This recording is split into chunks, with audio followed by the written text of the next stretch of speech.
Off. Good morning again. Um, it was a big week for my unborn daughter. Not that she did a lot, although if you ask my wife, she's doing a lot. She's flipping around and moving quite a bit. But her nursery was painted this week. Her crib came in, and thank goodness for grandparents for both of those. But it was a big week for her. And I know that all of you who are parents or grandparents, pregnancy and the anticipation of a child coming into this world makes you think about a lot of different things. And your mind naturally goes to, what is this child, what is this baby going to be like? What are they going to look like? What are they going to act like? What are they going to grow up to be? And there's certain things that we want for our children. We want them, I think as Christians, we want them to follow God. We want them to be faithful servants for God. We want them to be healthy. We want them to be born healthy and to live a healthy life. I think we want them to be successful. We want them to the things that they endeavor to do to find success in that. I think oftentimes, especially when they're in school, we want them to be liked. We want them to not have to struggle with bullies and people who pick on them and not having any friends. And I think that's a natural inclination for us, the want, the desire to be liked. I think most like to be liked, and I think some even obsess about it, obsessing about the need to be liked, to have people like them, to think they're good people. And the Bible talks on this to a certain degree. It talks, a couple verses I want to bring up first before we really dive in. In Romans 15, Paul tells us that we're to please our neighbor for their good and their edification. In Colossians 4, Paul talks about how we should deal with outsiders. If you're in Colossians 4, verses 3 through 6, it says, praying at the same time for us as well, that God will open up to us a door for the word, so that we may speak forth the mystery of Christ, for which I have also been imprisoned, that I may make it clear in the way I ought to speak. Conduct yourselves with wisdom towards outsiders, making the most of the opportunity. Let your speech always be filled with grace, as though seasoned with salt, so that you will know how you should respond to each person. So Paul tells us that we're to please our neighbors for their good and edification in Romans 15. He tells us that we should speak to them with grace and wisdom. And because of these verses and others, I read an article this week that was talked about and discussed how God cares for what other people think of us. How God cares how other people view us. And these passages seem to support that. Now, before I said those passages, I think if we ask the normal Christian, should we care what people think of us, I think the answer would be no. Most of us would say that we shouldn't care what the world thinks of us. We shouldn't care what people think of us. So the question I want to ask this morning is, so what's wrong with trying to be liked?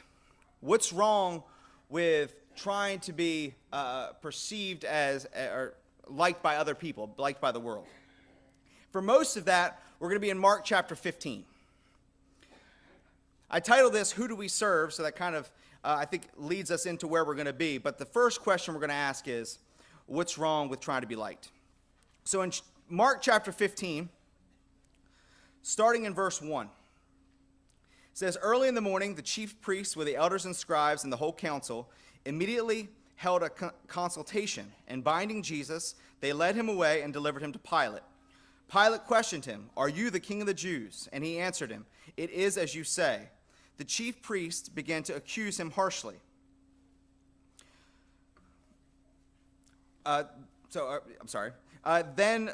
Continuing on in verse 4, then Pilate questioned him, saying, do you not answer? See how many charges they bring against you? But Jesus made no further answer, so Pilate was amazed. So Jesus is brought here before Pilate for questioning. And Pilate first asked him, are you the king of the Jews? And he replies affirmatively, it is as you say. And then the chief priests start to accuse him of all sorts of things. They hurl insults, they hurl accusations, they bring all of these charges against him. And Jesus here remains silent. I think if you look back in Isaiah chapter 53, verse 7, it says, he was oppressed and he was afflicted, yet he did not open his mouth. Like a lamb that is led to slaughter, and like a sheep that is silent before its shears, so he did not open his mouth. I think it's impossible to read this if you know Isaiah 53 and not think this is Jesus fulfilling a prophecy. This is Jesus sitting there before the people who hate him, are accusing him, are trying to bring harm upon him, and is quiet. And I don't know if Pilate was aware of this prophecy. I don't think so. I don't have any inclination that he was. But it does say that he was amazed. It says, but Jesus made no further answer, so Pilate was amazed. He was amazed that this man was sitting there listening to these accusations, was listening to these awful things being brought against him, and didn't say a word. I don't know if that was amazed that he thought that he wasn't going to respond in kind, he wasn't going to argue against it, but he sat there, and Pilate was amazed. So we get this first this first reaction of Pilate to Jesus, and it is of amazement. So continuing on in verse 6. Now at the feast he used to release for them any one prisoner whom they requested. The man named Barabbas had been imprisoned with the insurrectionists who had committed murder in the insurrection. The crowd went up and began asking him to do as he had been accustomed to do for them.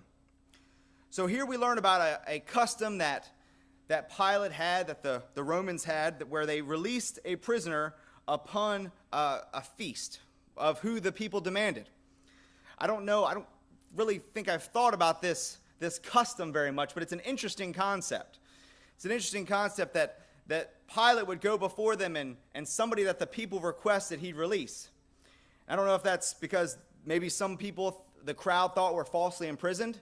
Some people thought the crowd thought was treated unfairly. But there was this custom that he would release a prisoner upon this feast. In this section, we're also introduced to Barabbas, who he's described here in Mark as an insurrectionist who committed murder. Now, if you know a little bit about Roman history, you know that Rome was a pretty vast area. Their empire grew quite a bit. So they set up, systems and rulers to keep them in check, but there were always pockets of insurgents. There was always pockets of people trying to revolt against Roman rule. So we think here that Barabbas was one of those who mounted an insurrection and murdered people in the process. So they introduced Barabbas, and then they said the crowd went up and began asking him to do as he had done before, as is the custom, release to us a prisoner. So on verse 9, Pilate answered them, saying, do you want me to release for you the king of the Jews? For he was aware that the chief priests had handed him over because of envy. But the chief priests stirred up the crowd to ask him to release Barabbas for them instead. So Pilate asked them if they want Jesus released. After all, Jesus had gained some popularity at this point. He had a following. There were people who went around with him. He had performed miracles. He had gained favor with a lot of people. And Pilate himself, upon questioning, hasn't found any fault with him, hasn't found that he's done anything wrong. So if you're Pilate in this instance, you got to think it's a slam dunk. You want me to release this guy who I don't think's done anything wrong, who some of you like, who is the king of you guys? You want me to release him? And he knows that the chief priests also had him arrested just because of their envy, just because of their envy of his following, because of the things that he had been preaching. However, it says the chief priest riled up the crowd to hand over Barabbas instead. So remember, when they described Barabbas, that he was a murderer, and he was somebody who actually incited a riot. He was somebody who actually incited insurgents. If you look in Luke chapter 23, this is one of the things that the chief priests had accused Jesus of, inciting a riot, inciting an insurgency against Rome. So they're asking to release somebody that had actually been proven to do something that they were accusing Jesus of doing. Continuing on in verse 12. Answering again, Pilate said to him, then what shall I do with him, whom you call the King of the Jews? They shouted back, crucify him. Pilate asked them what to do with the one you call the King of the Jews. I think at this point we can start to see Pilate's resolve start to wilter, start to falter, start to lessen. To me, he's almost saying at this point, well, what do you want me to do then? If you don't want me to give back this person who I haven't found anything wrong with, who's claiming that he's the king of you guys, what do you want me to do with him? Their response is, crucify him. The people had become so incensed, so upset by the chief priest, so riled up, that they call for Jesus' death. Verse 14, but Pilate said to them, why? What evil has he done? But they shouted all the more, crucify him. To me, this looks like Pilate's last stand. Why? Why do I need to do this? Why are you wanting this man to be dead? Everyone knows all the evil that Barabbas had done. He was well known. He was a murderer. I don't know if Pilate in this instance is trying to change their mind. I don't know if he's just merely asking for clarification. Why do you want this guy dead? What has he done so evil? But the people are undeterred and they cry, crucify him again and again. As I read this week, I can imagine the crowd as Pilate standing there. As Pilate just listens to these chants and he's losing his will to fight. Crucify him, crucify him, crucify him. Finally, in verse 15, wishing to satisfy the crowd, Pilate released Barabbas for them. And after having Jesus scourged, he handed him over to be crucified. Wishing to satisfy the crowd. Pilate sends Jesus away to be crucified to satisfy the crowd. Not because of any evil he's found that he's done, but to satisfy the crowd. Pilate does something he doesn't think or feel is right to be liked. He does it to make people happy. He does it to satisfy the crowd. And as I read this, I wondered how many times we've been Pilate. How many times have we put up a fight? We've resisted temptation. We've fought it. And we watch our resolve loosen. And we finally give over to make people happy. I think about how many of our young kids drank that first one because everyone else was doing it and they wanted to make people happy. How often have we gone along with a lie because it's what our co-workers asked us to do? How many times have we put something ahead of God? Hobbies, our jobs, our family even, because that's what people expect of us and it pleases them. We talked Wednesday night about how anything ahead of God can become our God. Doesn't matter what it is. It could be something even that we view as good. Could be work, could be family, could be country. It doesn't matter what it is. If we put it ahead of God, it becomes our God. We become callous to those in need because it's what's best for our country or our family. We don't forgive because they hurt our family. Why should I forgive them? They hurt somebody that I love. We put something ahead of God because it makes people happy. Paul, in 3 different letters, talks about our priorities when it comes to who we should serve, who we should please. We go to Galatians first. We're going to go to Galatians chapter 1.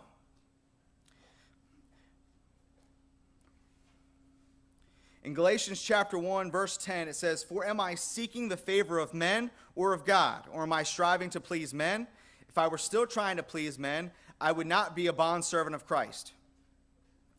Paul says we don't seek favor of men. We seek favor of God. That's who we serve. Our actions for God can give us favor. The actions that God tells us to do, to love one another, to be generous, to be kind, to forgive. These are things that will appeal to people. We can gain favor with men by serving God. But the focus isn't on them, and it isn't even on us. We do these things not because of who they are, but because of who our God is. That person that we love, that we forgive, that we're generous to, is a creation of God in His image. When we have that mindset, it doesn't matter who that person is. They could be an annoying neighbor. They could be an obnoxious coworker. They could be our brother, our sister, our father, our mother. They could be any color, any national origin. They could have any family history. But they are a creation of God. And because of that and because of who our God is, we treat them accordingly. Flipping over to Ephesians. In Ephesians chapter 6. It says, with goodwill, in verse 7, starting in verse 7, with goodwill render service as to the Lord and not to men, knowing that whatever good thing each one does, this he will receive back from the Lord, whether slave or free. Here, Paul just spoke to slaves, and he's talking to slaves and servants here, but even then, we're to render service to the Lord, not for men. Our service is to God, not to men. The things that we do are for God, not for men. We seek to please God, not man. Moving on to Colossians chapter 3. I put them in order for us to make it easy.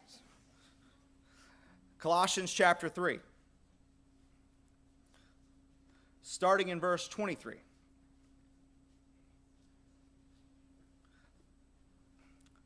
Whatever you do, do your work heartily, as for the Lord rather than for men, knowing that from the Lord you will receive the reward of inheritance.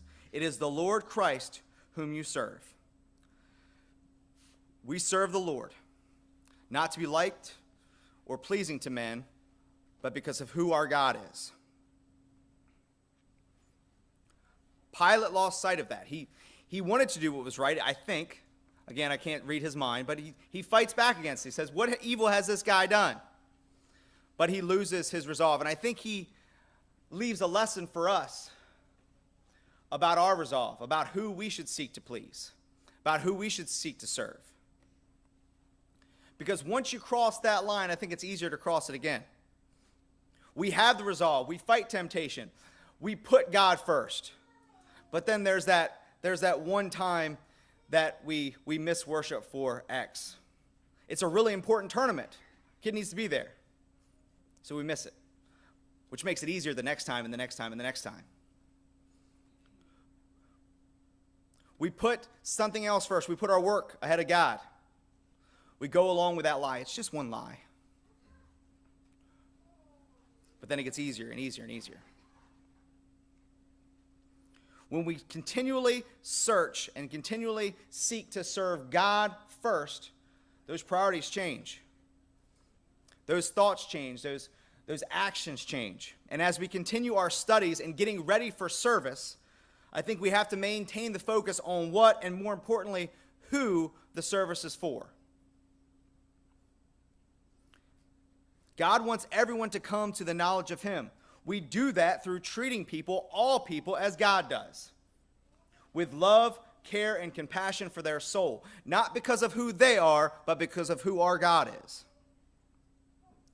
We may be liked for this, and that's not a bad thing. People are much more likely to listen to people when they're like them. But we need to always understand that the goal isn't to be liked or to please men. It's to please God. So the key is to follow God wholeheartedly, and as we serve in service of Him. Let's not lose our resolve like Pilate does. Let's maintain our focus, and as we seek to be ready for service, let us remember who our service is for. If there's anything that we can do for you this morning, if you'd like to give over your life to Christ and be baptized into His body and begin your service as a member of His body, we encourage you to do so. If you need the prayers of the church, we also encourage you to come forward as we stand and sing.